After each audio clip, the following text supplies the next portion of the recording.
Alice a 35 ans, un mari, 3 enfants, un vélo électrique et beaucoup de copains. Depuis toujours, elle aime faire des gâteaux. C'est une passion. Elle a créé son entreprise Crazy Cookie. Elle vend des gâteaux et organise des goûters d'anniversaire.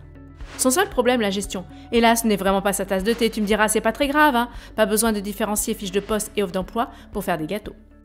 Sauf que depuis le départ de l'une de ses chefs pâtissières, il lui faut vite recruter un remplaçant. Alice avait rencontré cette chef pâtissière durant ses études. Pour la recruter, elle n'avait pas déployé de processus de recrutement spécifique. Aucune fiche de poste, aucune offre d'emploi, aucun entretien de recrutement.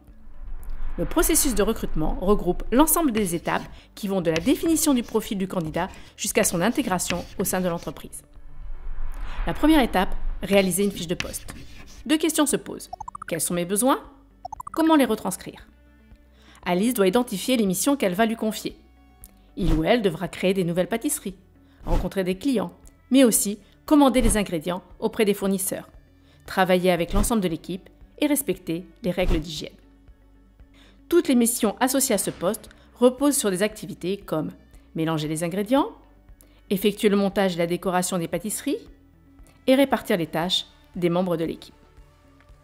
La réalisation de la fiche de poste doit définir ses attentes en termes de savoir-faire, savoir-être, autrement dit les compétences identifiées, comme sa capacité de négociation et de communication, son sens du détail, de l'esthétique.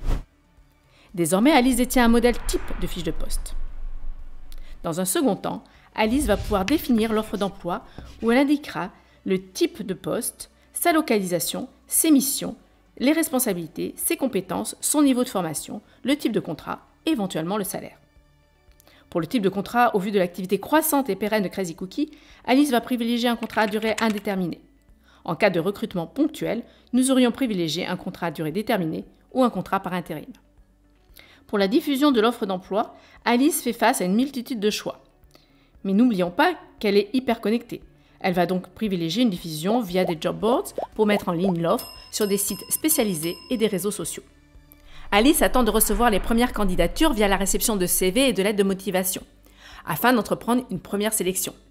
Puis, une seconde par téléphone, permettant un premier échange et vérifier si le profil match avec le poste.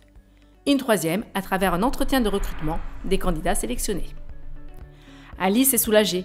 Grâce au déploiement de ce processus de recrutement rondement mené, elle a embauché un super candidat. Elle s'en va retrouver ses amis pour leur raconter ses premiers pas dans la gestion des ressources humaines.